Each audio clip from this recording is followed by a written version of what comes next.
হাতে মেখে এভাবে ছোট মাছ রান্না করলে আগের খাওয়া সব ছোট মাছের স্বাদ ভুলে যাবেন। আজকে এখানে আমরা বাতাসি মাছ রান্না করছি, কিন্তু এভাবে অনেক মাছই রান্না করা যায়। বাতাসি মাছের সাথে আজকে এখানে আমরা বেগুন আর পেঁয়াজের কলি, যেটা আমরা বলি পেঁয়াজের হাই, এটাকে আপনারা কি বলেন? আমরা আমাদের আঞ্চলিক নামটা বলতেই পছন্দ করি, তো ওভাবেই বলছি। মাছটা যে পাত্রে রান্না করব ওই পাত্রের মধ্যে মোটা মোটা করে কাটা পেঁয়াজ কুচি নিয়ে নিলাম। এই রান্নাতে পেঁয়াজটা একটু মোটা মোটা করে কুচি করলে খেতে বেশি ভালো লাগে। এখন এর সাথে গুঁড়া মশলাগুলো দিয়ে দিচ্ছি, হলুদ, মরিচ, ধনে, জিরা সবকিছু। হলুদ মরিচের পরিমাণটা একটু বেশি নিয়েছি, আর সাথে লবণ দিয়ে হাত দিয়ে খুব ভালো মতো এখন চটকে দিতে হবে। এই মাখানোটা এমন ভাবে মাখাতে হবে যাতে করে পেঁয়াজের রসটা একদম বের হয়ে আসে। যেহেতু লবণ দেওয়া আছে, পেঁয়াজের রস কিন্তু এরকম কতলে কতলে মাখাতে মাখাতেই বের হয়ে আসবে। প্রায় মিনিট খানেকের মতো এই মশলা আর পেঁয়াজ একসাথে হাত দিয়ে চটকে মেখে নিলে সবচেয়ে বেশি ভালো হয়। এর মধ্যে দিয়ে দেওয়া হচ্ছে সরিষার তেল। সরিষার তেল দিয়ে এই ছোট মাছ রান্না করলে স্বাদ কিন্তু অনেক ভালো হয়। এই রান্নাটা যেহেতু মশলা কষিয়ে করা হবে না, পেঁয়াজ কুচিটা এই হাত দিয়ে মাখানোর মাধ্যমে এটাকে নরম করে নিতে হবে। তারপর এটা রান্না করলে পেঁয়াজটা একদম মজে যাবে।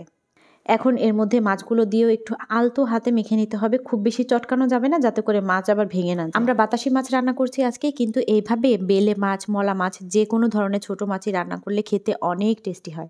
এখন এই মাছের সাথে আজকে দিয়ে দেওয়া হচ্ছে পেঁয়াজের হাই, যেটাকে সবাই পেঁয়াজের কলি নামে চিনেন। পেঁয়াজ কলি আর হচ্ছে বেগুন। বেগুন আর পেঁয়াজ কলি খুব বেশি না, একদম অল্প পরিমাণে নেওয়া হয়েছে। একটা ছোট সাইজের বেগুন আর অল্প কয়েকটা পেঁয়াজ কলি নিলেই হয়। একটা একটা সবজি থাকবে, মাছের পরিমাণটা একটু বেশি হবে। এরকম করে এই রান্নাটা করলে খেতে বেশি ভালো লাগে। পেঁয়াজের হাইগুলো যেরকম মাঝখান দিয়ে একটু কেটে দেওয়া হয়েছে, এরকম সাইজ করে কিন্তু এর সাথে একটা একটা সিম দিয়েও রান্নাটা করা যায়। এরপরে এর মধ্যে টমেটো, কাঁচামরিচ দিয়ে হাত ধুয়ে একটু পানি দিয়ে মেখে বসিয়ে দিলেই ঝামেলা একদম শেষ। আর কোনো কাজ নেই। চুলার আঁচটা কিন্তু বাড়িয়ে এই রান্নাটা করতে হয়, তাহলে এর স্বাদটা বেশি ভালো হয়। আর শুরু থেকেই ঢাকনা দিয়ে ঢেকে রান্নাটা করছি।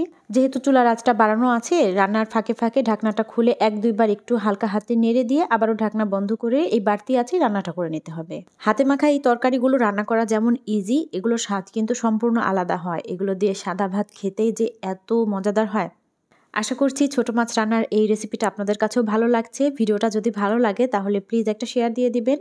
কে কোন জায়গা থেকে আমার ভিডিওটা দেখছেন কমেন্ট করে জানাবেন। আমার পরবর্তী ভিডিওগুলো দেখার জন্য আমার পেজটা ফলো দিয়ে রাখবেন, আর ইউটিউব থেকে দেখলে আমার চ্যানেলটা সাবস্ক্রাইব করে দিবেন। এখন এই চচ্চড়িটার সম্পূর্ণ পানি টেনে যাওয়ার পর নিচ দিক থেকে যখন একটু পোড়া পোড়া ভাব হয়ে আসবে, চুলা থেকে নামানোর একটু আগ মুহূর্তে কিছু ধনেপাতা দিয়ে দিতে পারলে রান্নাটা সবচেয়ে বেশি ভালো হয়। ধনেপাতার ফ্লেভারটা এই রান্নায় একটা বাড়তি স্বাদ যোগ করে। ধনেপাতাটা সেদ্ধ হয়ে যাওয়া পর্যন্ত চুলায় আরেকটু জাল করে নিতে হবে। এই রান্নাটা থেকে এত সুন্দর একটা ফ্লেভার বের হয়ে আসছে যে এটা ঘ্রাণে ভাত খেতে ইচ্ছে হবে। আর রান্নার কালারটাও অনেক বেশি সুন্দর হয়েছে। নিচ দিক থেকে একটু পোড়া পোড়া করতে চাইলে বেশি সময় জাল করে একটু পোড়া পোড়া করে নিতে হবে। পোড়া পোড়া করে নিলে কিন্তু এই ছোট মাছের চচ্চড়িটা খেতে অনেক বেশি সুস্বাদু হয়। আজকের ভিডিওটা এখানেই শেষ করছি। দেখা হবে ইনশাআল্লাহ পরবর্তী ভিডিওতে অন্য কোনো আয়োজন নিয়ে। সে পর্যন্ত ভালো থাকবেন সবাই। আসসালামু আলাইকুম।